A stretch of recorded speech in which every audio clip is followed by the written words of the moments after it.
Alléluia. Le Seigneur vous bénit ce matin.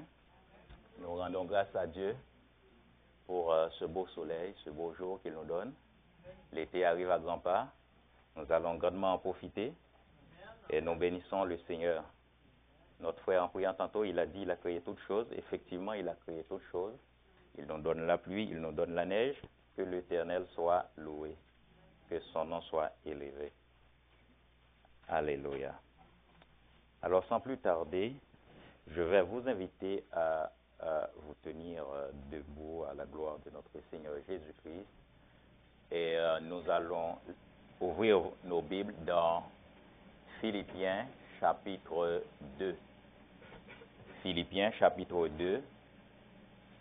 Nous allons lire plusieurs textes ce matin. En tout premier lieu, on commence avec Philippiens chapitre 2.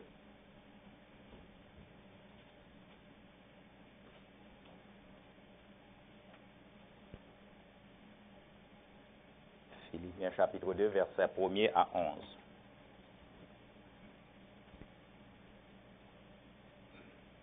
Alléluia. Amen.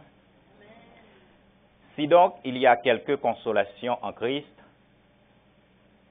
s'il y a quelque soulagement dans la charité, s'il y a quelque union d'esprit, s'il y a quelque compassion et quelque miséricorde, rendez ma joie parfaite, ayant un même sentiment, un même amour, une même âme, une même pensée. Ne faites rien par esprit de parti ou par vaine gloire, mais que l'humilité vous fasse regarder les autres comme étant au-dessus de vous-même. Que chacun de vous, au lieu de considérer ses propres intérêts, considère aussi ceux des autres. Ayez en vous les sentiments qui étaient en Jésus, lequel, existant en forme de Dieu, n'a point regardé comme une proie à arracher d'être égal à Dieu, mais s'est dépouillé lui-même en prenant une forme de serviteur, en devenant semblable aux hommes, et ayant paru comme un simple homme, il s'est humilié lui-même, se rendant obéissant jusqu'à la mort, même jusqu'à la mort de la croix. C'est pourquoi aussi Dieu l'a souverainement élevé, et lui a donné le nom qui est au-dessus de tout nom, afin qu'au nom de Jésus, tout genou fléchisse dans les cieux, sur la terre et sous la terre, et que toute langue confesse que Jésus-Christ est Seigneur à la gloire de Dieu le Père. Amen. Nous regardons également Jacques chapitre 4. Jacques chapitre 4, versets 1er à 10. Jacques chapitre 4, versets 1er à 10.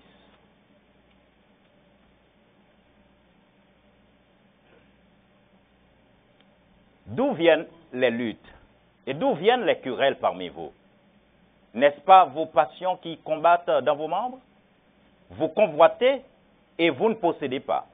Vous êtes meurtriers et envieux et vous ne pouvez pas obtenir.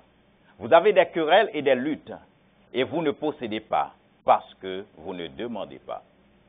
Vous demandez et vous ne recevez pas parce que vous demandez mal dans le but de satisfaire vos passions. Adultères que vous êtes, ne savez-vous pas que l'amour du monde est inimitié contre Dieu? Celui donc qui veut être ami du monde sera ennemi de Dieu. Croyez-vous que l'Écriture parle en vain? C'est avec jalousie que Dieu chérit l'esprit qu'il fait habiter en nous. Il accorde au contraire une grâce plus excellente. C'est pourquoi l'Écriture dit, Dieu résiste aux orgueilleux, mais il fait grâce aux humbles. Soumettez-vous donc à Dieu, résistez au diable, et il fuira loin de vous. Approchez-vous de Dieu, et il s'approchera de vous. Nettoyez vos mains, pécheurs, purifiez vos cœurs, hommes irrésolus. Sentez votre misère, soyez dans le deuil et dans les larmes, que votre rire se change en deuil, votre joie en tristesse. Humiliez-vous devant le Seigneur, et il vous élèvera. Amen. Et on termine cette séance avec 1 Pierre 5, versets 5 à 10. 1 Pierre 5, versets 5 à 10. 1 Pierre 5, versets 5 à 10. De même, vous qui êtes jeunes, soyez soumis aux anciens. Et tous, dans vos rapports mutuels, revêtez-vous d'humilité, car Dieu résiste aux orgueilleux, mais il fait grâce aux humbles.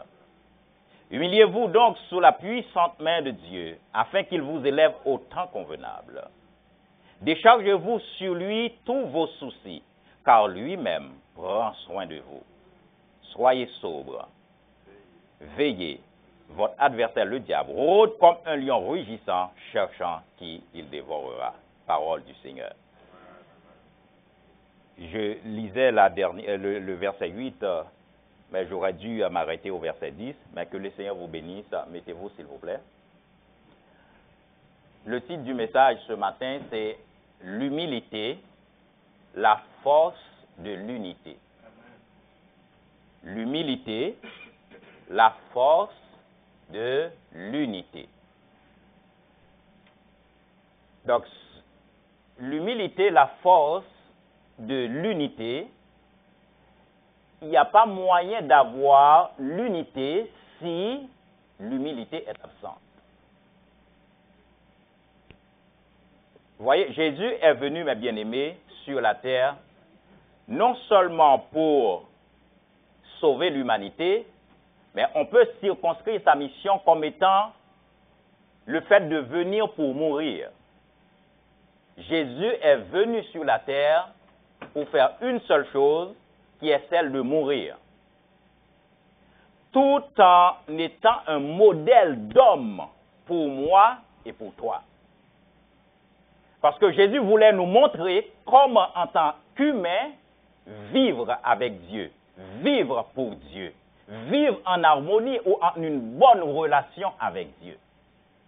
Aucun autre homme de la terre pouvait nous donner ce modèle, sinon que Jésus lui-même.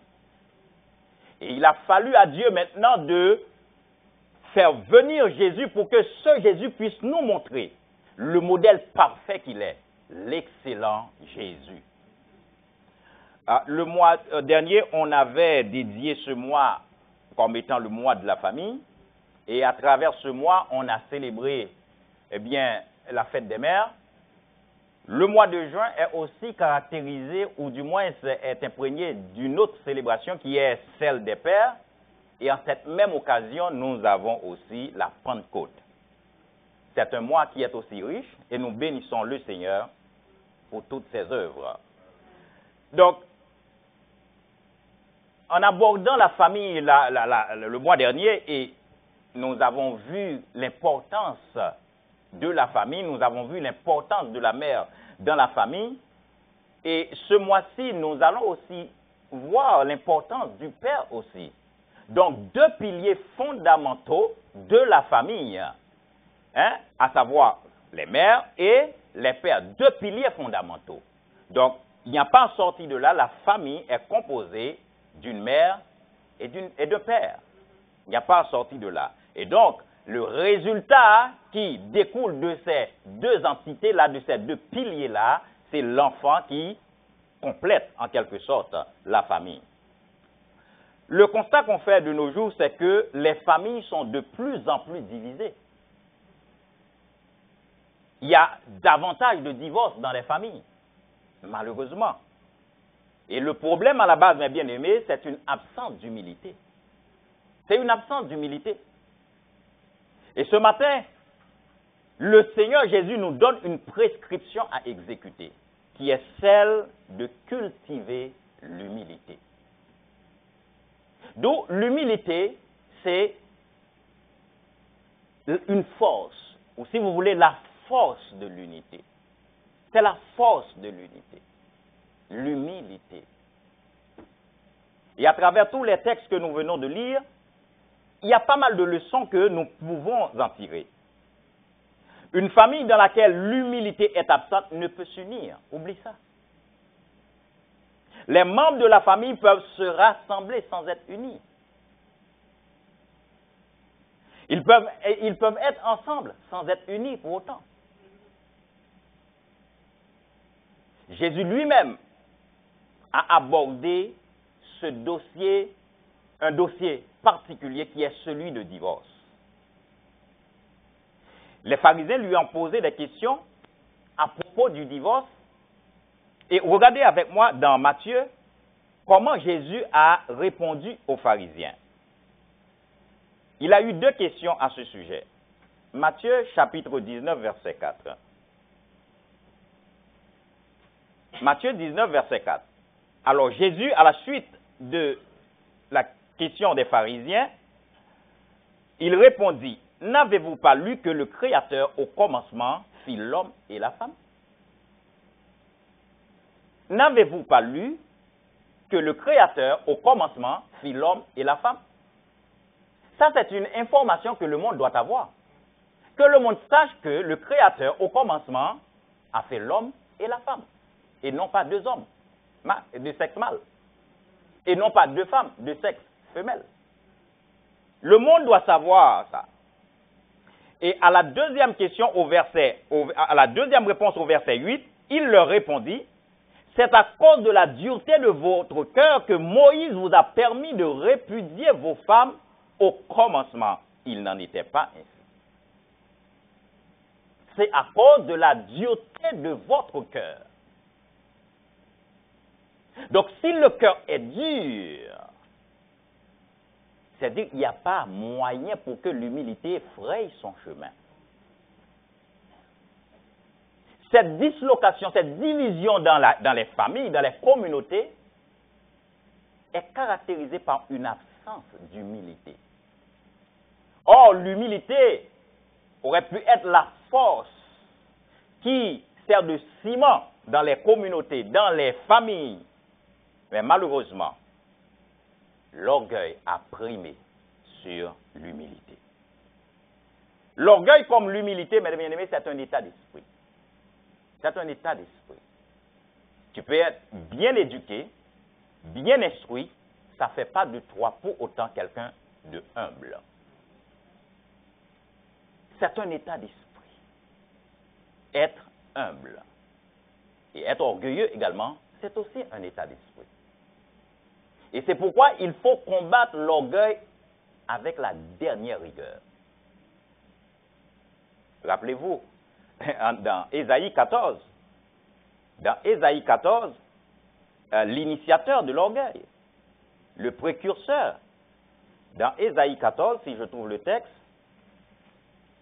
Ésaïe 14, à partir du verset 12, « Te voilà tombé du ciel, astre brillant, fils de l'aurore. Tu es abattu à terre, toi, le vainqueur des nations. Tu disais en ton cœur, je monterai au ciel. J'élèverai mon trône au-dessus des étoiles de Dieu. Je m'assirai sur la montagne de l'assemblée, à l'extrémité du septentrion. Je monterai sur les sommets des nues. Je serai semblable au Très-Haut.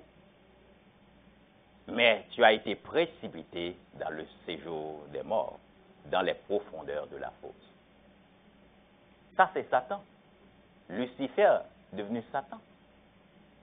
Donc, vous voyez l'orgueil qui s'est emparé de lui, au point de vouloir établir un trône parallèle à Dieu et de siéger comme Dieu.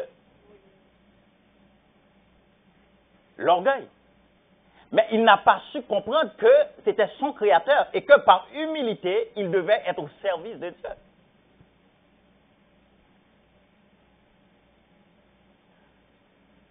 L'humilité nous invite, mes bien-aimés, à nous aimer les uns les autres. L'humilité nous invite à nous aimer.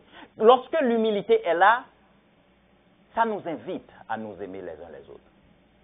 L'humilité nous invite à s'entendre l'un avec l'autre. On n'arrive pas à s'entendre, un problème d'orgueil. On n'arrive pas à s'entendre, c'est une absence d'humilité. Une absence d'humilité. Dans la famille, madame et monsieur n'arrivent pas à s'entendre, c'est une absence d'humilité de part et d'autre. Absence d'humilité. L'humilité nous invite à faire concession raisonnable. De la concession raisonnable. Parce qu'il peut y avoir des concessions déraisonnables lorsque ça poursuit un intérêt malsain, par exemple. L'humilité nous invite à faire de la concession raisonnable. L'humilité nous invite à faire le mea culpa, reconnaître tes torts, tes fautes. L'humilité. Ne reste pas berné dans ton orgueil, sous prétexte que tu es X, Y, Z, mais que l'humilité fasse son travail et te porte à reconnaître ce qui est mauvais et corriger ce qui mérite d'être corrigé. L'humilité nous invite à ne pas considérer qu'on a la science infuse. Il y a des gens qui se croient savoir tout. Et c'est par lui que tout peut être possible. Et en dehors de lui, il n'y a personne. Absence d'humilité.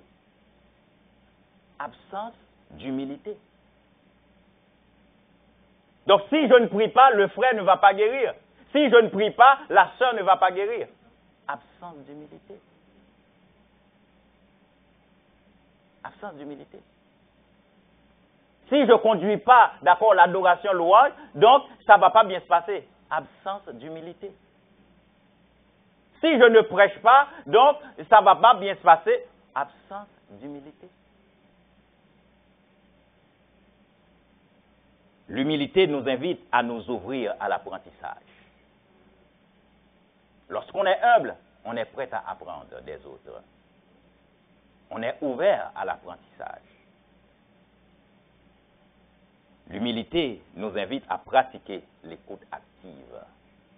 Lorsqu'on est humble, on se dispose pour écouter l'autre, peu importe qui il est.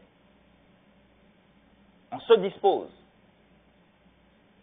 pour écouter l'autre.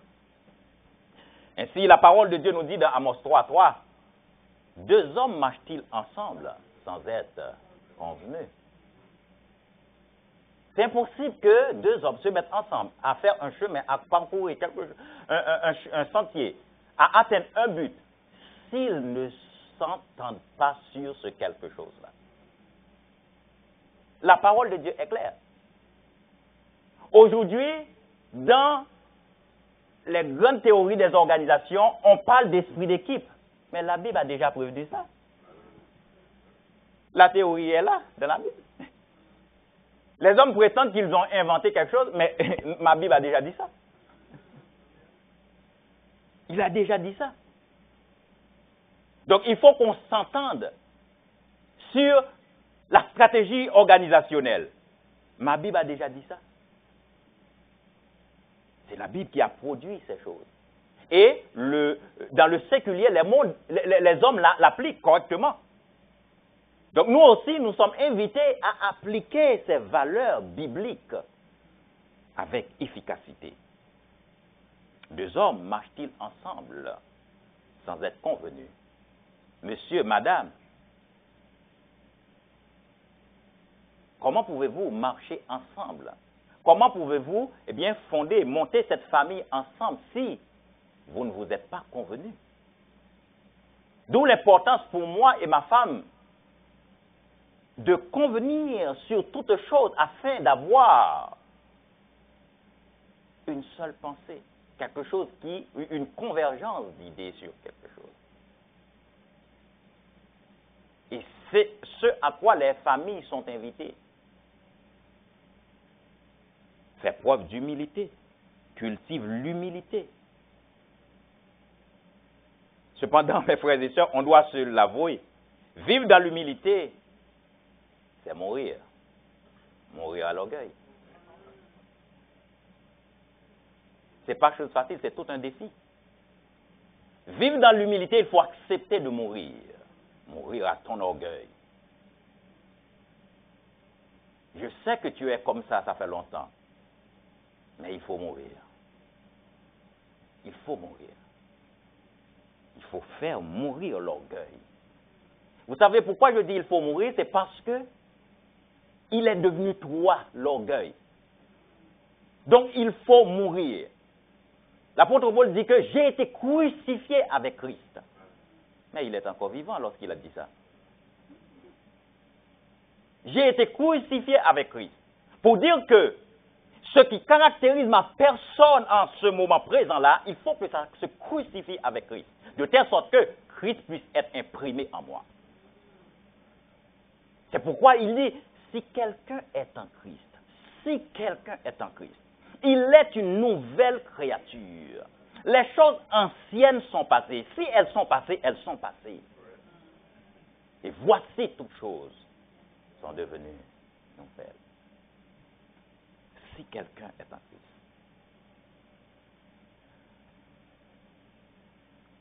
Comment vivre dans l'humilité, mes bien-aimés? Comment vivre dans l'humilité? Nous allons juste effleurer quelques éléments. Et vous retournez avec moi dans Philippiens. Philippiens chapitre 2.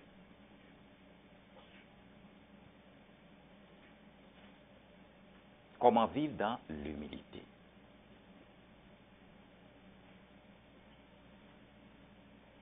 Philippiens chapitre 2, verset 3. Philippiens chapitre 2, verset 3. Ces versets vont nous parler et vont nous donner quelques indices en ce qui a trait à la façon de vivre dans l'humilité. Ne faites rien par esprit de parti ou par vaine gloire, mais que l'humilité vous fasse regarder les autres comme étant au-dessus de vous-même.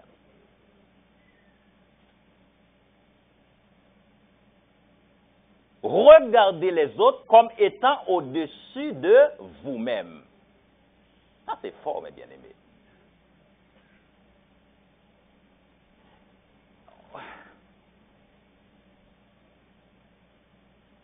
Je crois que c'est Rousseau qui dit ça. Il dit, nous nous aimons tellement, nous n'avons pas le courage de dire toute la vérité de nous-mêmes. Donc, fait que, on se sent tellement important, tellement grand, on peut avoir du mal à regarder les autres au-dessus de nous-mêmes. Et c'est pourquoi le Seigneur veut traiter cette épidémie, cette même pandémie chez l'homme. Il veut traiter ça. Et ça, mes bien-aimés, c'est un sacrifice. C'est un sacrifice. Regardez les autres comme étant au-dessus de nous-mêmes. Et je crois que le Seigneur veut aller plus loin. Si je regarde mon frère, ma soeur, au-dessus de moi-même, cela veut dire que Dieu a besoin de moi pour que je sois un exemple d'humilité pour ma soeur, pour mon frère. Donc vous voyez, l'autre va tirer quelque chose de toi par ton humilité.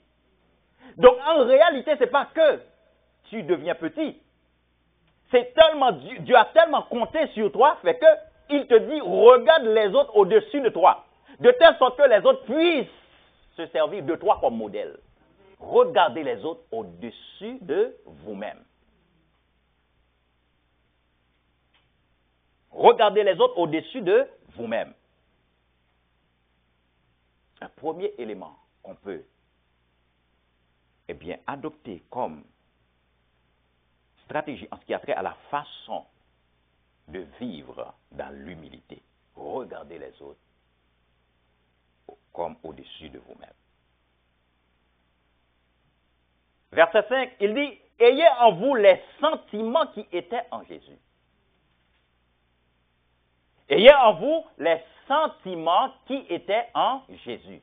Et là, l'apôtre Paul est en train de parler de l'homme le plus humble que la terre ait connu. Ayez en vous les sentiments qui étaient en Jésus. De multiples sentiments de Jésus. Entre autres, c'était un homme patient. C'était un homme doux. C'était un homme simple. C'était un homme bon. Les multiples sentiments de Jésus, mes bien-aimés, on doit cultiver ces choses pour vivre dans la véritable humilité. Avoir les sentiments qui étaient en Jésus. Lequel, existant en forme de Dieu, n'a point regardé comme une proie à arracher d'être égal avec Dieu. toutes les conditions étaient réunies pour que Jésus lui-même se considère comme étant l'égal de Dieu. Mais pourtant, il est de Dieu. La Bible dit que la plénitude de la divinité habite en lui, ce qui fait de lui Dieu. Alors pourquoi Jésus, tu ne t'es pas considéré comme étant égal à Dieu?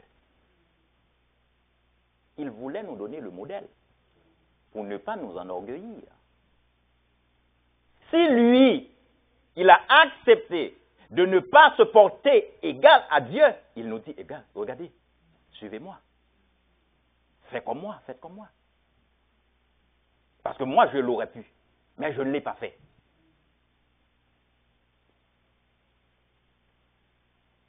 Il existe en forme de Dieu, mais ne s'est point regardé comme une proie arrachée d'être égal avec Dieu. Mais s'est dépouillé lui-même en prenant une forme de serviteur, en devenant semblable aux hommes et ayant paru comme un simple homme. Il est devenu serviteur, serviteur de Dieu.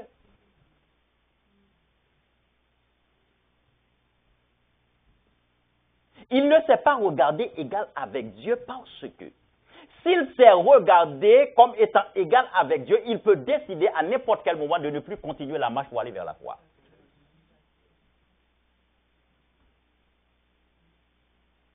Vous rappelez-vous, lorsque Satan est venu voir Ève et Adam, Satan dit que, t'occupe pas de Dieu là, c'est un plaisantin. Il ne veut pas que vos yeux s'ouvrent. Il ne veut pas. Donc, l'homme dans sa chair, si l'homme réalise, l'homme Jésus, s'il réalise qu'il est l'égal de Dieu, écoute, sur la terre, là, je suis le boss aussi. Il est boss en haut, moi je suis boss sur la terre. Je peux décider comme je veux. La chair, mes bien-aimés, est manipulable. La chair est vulnérable. Ne pensez jamais que vous êtes fort par la chair. Oubliez ça. D'ailleurs, Jésus lui-même, il dit, la chair est faible. C'est la caractéristique principale de la chair, la faiblesse. Mais l'esprit est bien disposé. Bien disposé. Et il faut se mettre en condition pour que l'esprit soit toujours bien disposé. L'esprit n'est pas toujours bien disposé. Il faut que vous preniez des mesures pour que l'esprit soit bien disposé.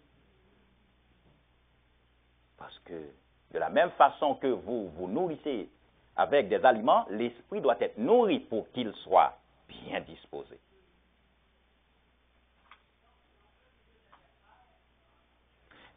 Au verset 8, il s'est humilié lui-même en se rendant obéissant jusqu'à la mort, même jusqu'à la mort de la croix.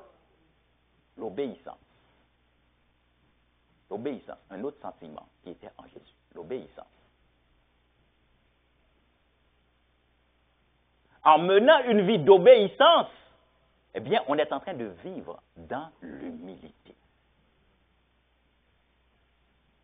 Il s'est rendu obéissant. Est-ce qu'il était obligé de souffrir tout ce qu'il a souffert? C'est dur. C'est 39 coups. C'est dur. Il aurait pu arriver au deuxième coup et puis dire, arrêtez-moi ça là. J'arrête. Et de deux, il aurait pu exterminer tous ceux qui étaient en train de le bastonner. Lui-même, il dit à Pilate, écoute, mon royaume ne vient pas de ce monde. Je peux appeler une légion là et puis je règle ça maintenant. Il dit, je donne ma vie, j'ai le pouvoir de la reprendre. Donc, pour dire que c'est par obéissance que je fais ça pour honorer mon Père. Sinon, je fais ça autrement. J'aurais pu faire ça autrement. Et en étant obéissant, en marchant dans cette humilité-là, Jésus-Christ est en train de nous montrer la force de l'unité par son humilité. La force de l'unité de lui et le Père. D'ailleurs, il dit, lui et le Père sont un. Et puisqu'il n'a pas dérogé à l'obéissance, il n'a pas dérogé à l'humilité, donc ça a caractérisé en quelque sorte sa véritable humilité. Il y avait une force qui se dégage dans la vie de Jésus par son humilité. L'humilité, la force de l'humilité. Imaginez un instant Jésus-Christ a cessé d'être humble. Ça allait compromettre mon salut, ton salut et le salut de plus d'un. Imaginez un instant qu'il était rebelle. Imaginez un instant qu'il était désobéissant. Imaginez juste un instant. En route pour Gethsémani, le diable l'a affronté dans sa chair. Il dit, Père, si tu pouvais m'éviter cette coupe, si seulement tu pouvais m'éviter. Il entrevoit déjà ce qui allait arriver là-bas. Satan vient manipuler sa chair parce qu'il était aussi un homme. Mais il a dit, non pas ma volonté, mais la tienne. Donc faire la volonté de Dieu,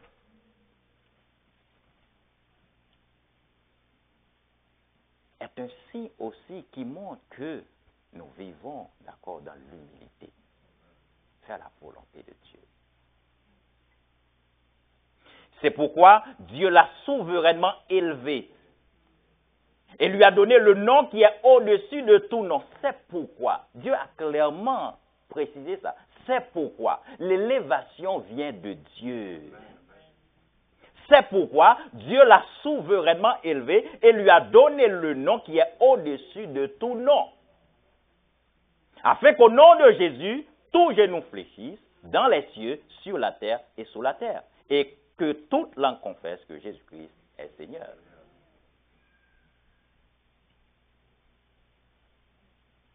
Comment vivre dans l'humilité?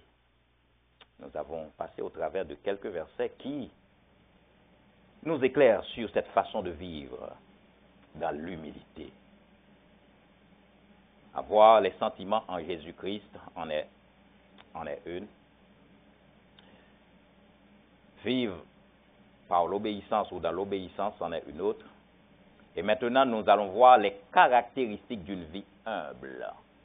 Par quoi est caractérisée une vie humble? Qu'est-ce qu'on remarque dans une vie qui est humble? Qu'est-ce qui nous fait croire que c'est une vie humble? En quoi reconnaît-on une vie humble?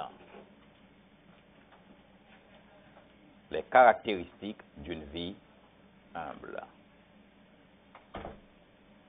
La première chose qui caractérise une vie humble, c'est la dépendance à Dieu. La dépendance à Dieu. Jean 5, 30. Jean 5, verset 30. Et Jésus, notre modèle, il continue de nous enseigner à travers sa parole. Jean 5, 30. Et Jésus parle, il dit, « Je ne puis rien de moi-même. Selon que j'entends, je juge, et mon jugement est juste parce que je ne cherche pas ma volonté, mais la volonté de celui qui m'a envoyé. Je ne puis rien.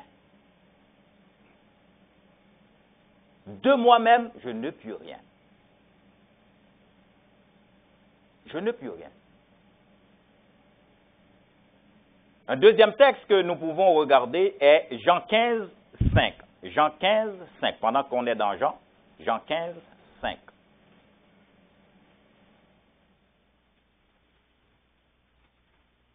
Jean 15, 5. Il dit ceci. « Je suis le cep, vous êtes les sarments. Celui qui demeure en moi et en qui je demeure porte beaucoup de fruits, car sans moi, vous ne pouvez rien faire. » Dépendance totale. Dépendance totale.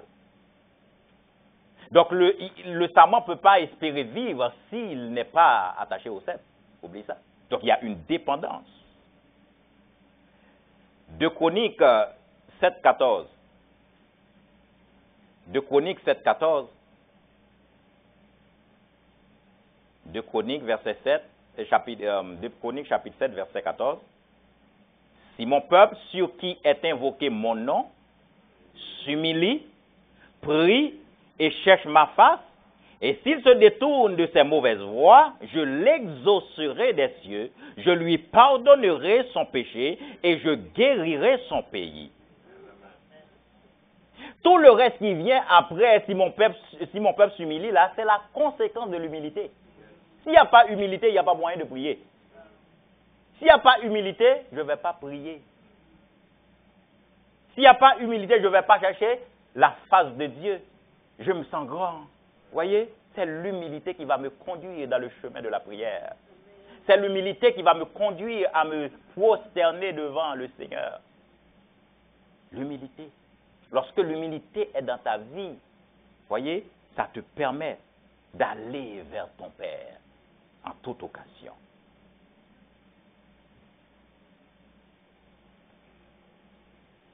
Philippiens 4:6. Philippiens 4:6. Philippiens 4:6. Un texte très populaire. Ne vous inquiétez de rien, mais en toute chose, faites connaître vos besoins à Dieu par des prières et des supplications, avec des actions de grâce. Moi, j'ai une logique. Moi, je dis tout à Dieu. Et si d'aventure ça ne se fait pas, je dis Dieu, c'est ton problème. S'il y aura quelqu'un qui va avoir honte, c'est toi, c'est pas moi. Parce que moi, je dis que je marche avec toi, tu es mon Dieu. Donc, s'il y a quelqu'un qui va avoir honte, c'est toi, c'est pas moi. C'est pas moi. Donc, mon réflexe, c'est de dire tout à Dieu. Tout mon problème. Alors, tu n'as qu'à t'occuper de moi. Tu fais pas, c'est pas mon problème. Ne vous inquiétez de rien. Mais en toute chose, faites connaître vos besoins à Dieu. Un orgueilleux ne va pas faire ça, non? Non. Il ne va pas faire ça. Il ne va pas s'adresser à quelqu'un. Il ne va pas demander de l'aide. C'est un orgueilleux. Par des prières et des supplications avec des actions de grâce.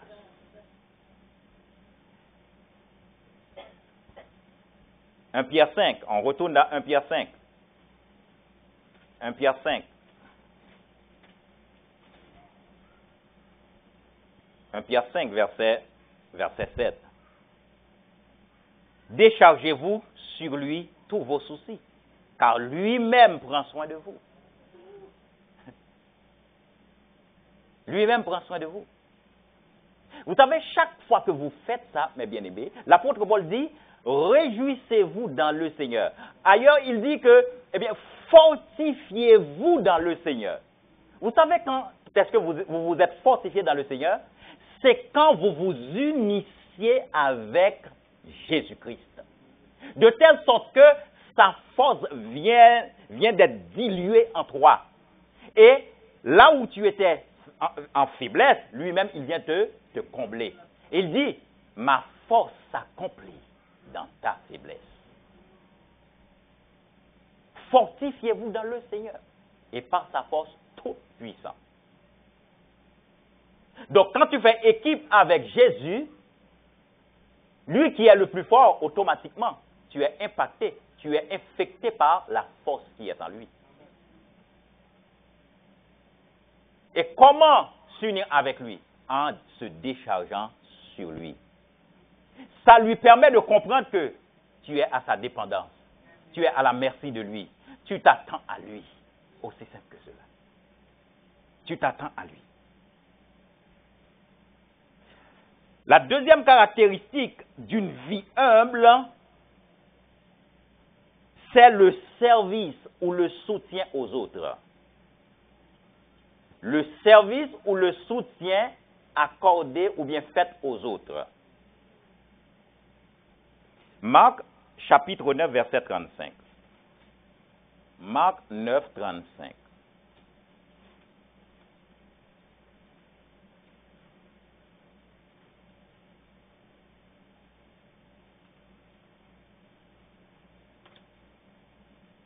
Alors il s'assit, appela les 12 et leur dit, si quelqu'un veut être le premier, il sera le dernier de tous et le serviteur de tous. Donc être au service des autres est une caractéristique d'une vie humble. Galates 5, 13.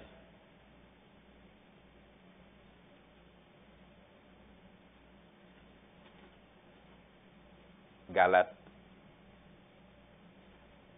5, verset 13. Frères, vous avez été appelés à la liberté.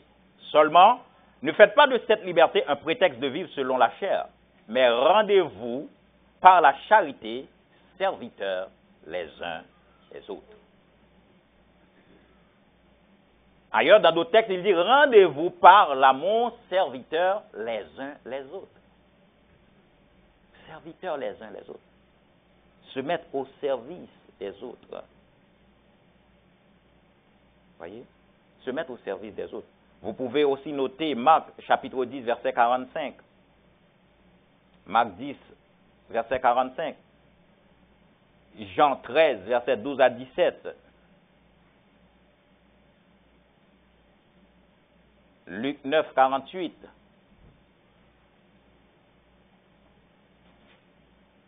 Luc 9, 48.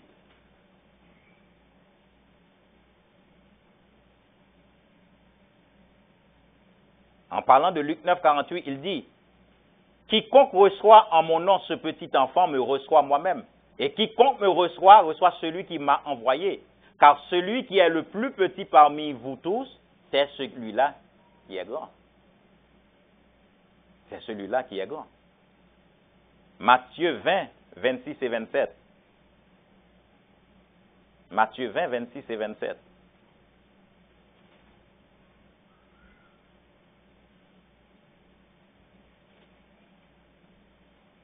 Il n'en sera pas de même au milieu de vous, mais quiconque veut être grand parmi vous, qu'il soit votre serviteur. Et je crois qu'il y a un théoricien sur le leadership qui a dit ceci. Moi, je prends toujours le plaisir d'aller chercher les théories dans la Bible. Ce que les hommes disent, ils ont inventé là, moi je trouve ça dans ma Bible. Je dis que ma Bible est parfaite, est complète, est excellente. Je dis Dieu est un Dieu excellent. L'homme n'a rien inventé, l'homme n'a fait que découvrir ce que Dieu a mis en place, c'est tout. Et donc, il dit que le véritable leader, c'est celui-là en qui les gens voient un certain modèle et qu'ils peuvent suivre également. Donc, il faut servir d'abord, à son sens, il faut servir d'abord pour que tu sois considéré comme leader. Si tu ne m'as pas servi, tu n'as pas servi les autres, comment je peux voir le leadership qui est en toi pour dire que tu peux être élevé à prendre la parole au nom de X, Y, Z? Il faut se mettre au service pour être un véritable leader.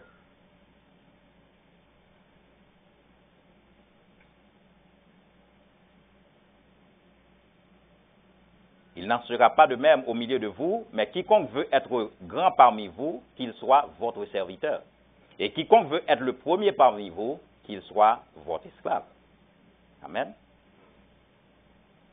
Donc, notre deuxième caractéristique, c'était service ou soutien aux autres, ou, si vous voulez, servir et soutenir les autres. La troisième caractéristique d'une vie humble, c'est la reconnaissance de ses limites. Reconnaît ses limites. Quelqu'un qui est humble reconnaît ses limites. Reconnaît ce dont il peut faire et ce dont il ne peut pas faire. Jean 3, verset, disons, Jean 1, verset 26 et 27. 1, 26 et 27. Jean 1, 26 et 27.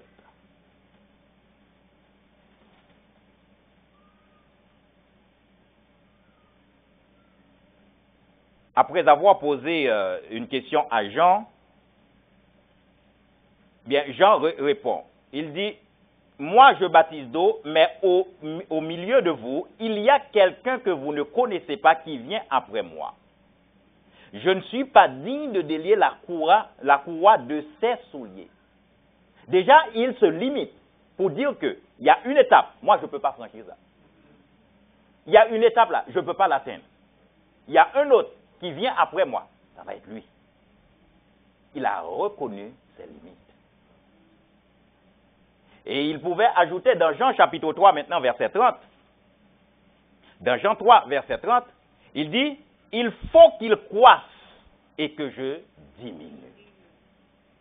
Il faut qu'il croisse et que je diminue. Il n'a même pas dit il faut que je diminue, mais c'est lui d'abord. L'autre là, c'est lui d'abord. Donc sa croissance doit être visible d'abord pour qu'enfin qu'on voie que je diminue. C'est lui d'abord. Donc il a reconnu ses limites. Donc une vie humble est caractérisée par le fait de reconnaître ses limites.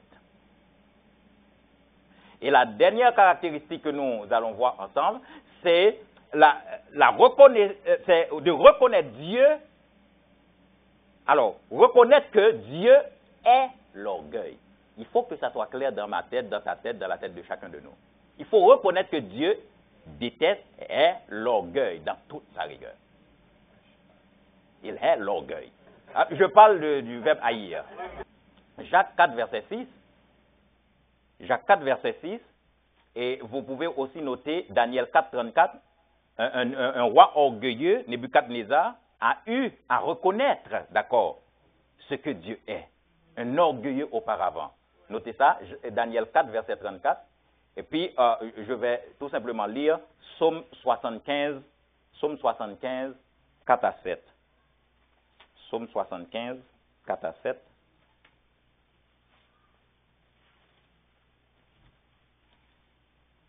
Psaume 75, 4 à 7. Il dit, la terre tremble avec tous ceux qui l'habitent. Moi, j'affermis ses colonnes. Je dis à ceux qui se glorifient, ne vous glorifiez pas. Et aux méchants, n'élevez pas la tête. N'élevez pas si haut votre tête. Ne parlez pas avec tant d'arrogance, car ce n'est ni de l'Orient, ni de l'Occident, ni du désert que vient l'élévation. Mais Dieu est celui qui juge, il abaisse l'un et il élève l'autre. Amen. Donc c'est Dieu qui fait ses œuvres. Et pour terminer, mes bien-aimés, j'ai deux autres points à vous communiquer en ce qui a trait à la façon de préserver ou de conserver l'humilité que vous avez. Premièrement, le premier point, c'est se soumettre à Dieu et résister au diable par la foi. Jacques 4, verset 7, et vous notez ça. Se soumettre à Dieu et résister au diable par la foi. Jacques 4, verset 7.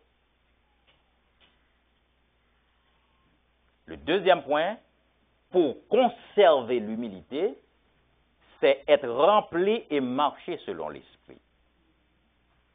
Parce que étant un état d'esprit, si tu n'es pas rempli de l'esprit, comme le dit dans Éphésiens chapitre 5, verset 18, eh bien, la chair va avoir le contrôle.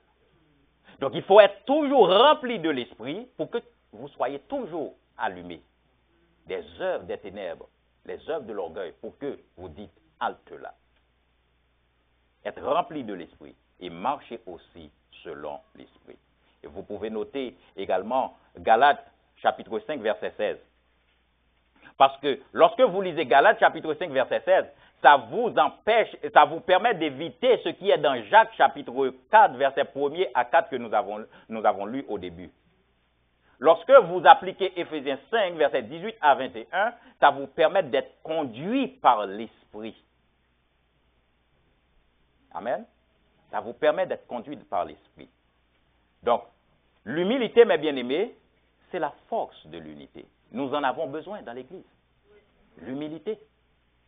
Pour voir cette véritable force dans l'Église, il faut que chacun de nous cultive l'humilité, qu'on fasse preuve d'humilité. L'humilité. Dans nos familles, dans nos organisations, dans nos communautés. Tous les tracas de ce monde actuellement, c'est un problème d'humilité. L'homme n'est pas humble, parce que l'homme ne reconnaît pas Dieu. L'homme ne veut pas s'adresser à Dieu. L'homme fait fi de Dieu. Problème, c'est une absence d'humilité. L'autre, aux États-Unis, il attaque tout le monde, il fait ce qu'il veut. Problème d'humilité. C'est une absence d'humilité. Absence d'humilité. Voyez? Absence d'humilité. Que le Seigneur nous aide et que le Seigneur nous préserve. Notamment à garder le dépôt que le Saint-Esprit a mis en nous. Vous savez, mes bien-aimés, en recevant Christ dans notre vie, nous sommes équipés pour vivre la vie d'humilité. Nous sommes équipés. Il revient à nous maintenant de renouveler notre intelligence pour établir cet état d'esprit. Dès que le Saint-Esprit vient en toi là, tu es équipé pour ça. Le reste du travail, c'est toi. La décision, c'est toi. Le choix, c'est toi. Que le Seigneur nous aide, mes bien-aimés. Tenons-nous debout ensemble et nous prions pour terminer à la gloire de notre Seigneur Jésus-Christ. Il y a un auteur qui chante, il dit, humblement prosterné devant ta majesté. Et cet homme, en chantant comme ça, on pouvait ressentir que c'est un homme qui est venu se jeter aux pieds de Dieu. Pour qu'il puisse véritablement être touché par le Saint-Esprit pour mener cette vie d'humilité. Alors que nous nous sommes debout, nous allons élever nos voix de manière à ce que le Saint-Esprit puisse continuer à nous soutenir, rendre-nous capables pour que nous puissions marcher dans l'humilité et vivre dans l'humilité.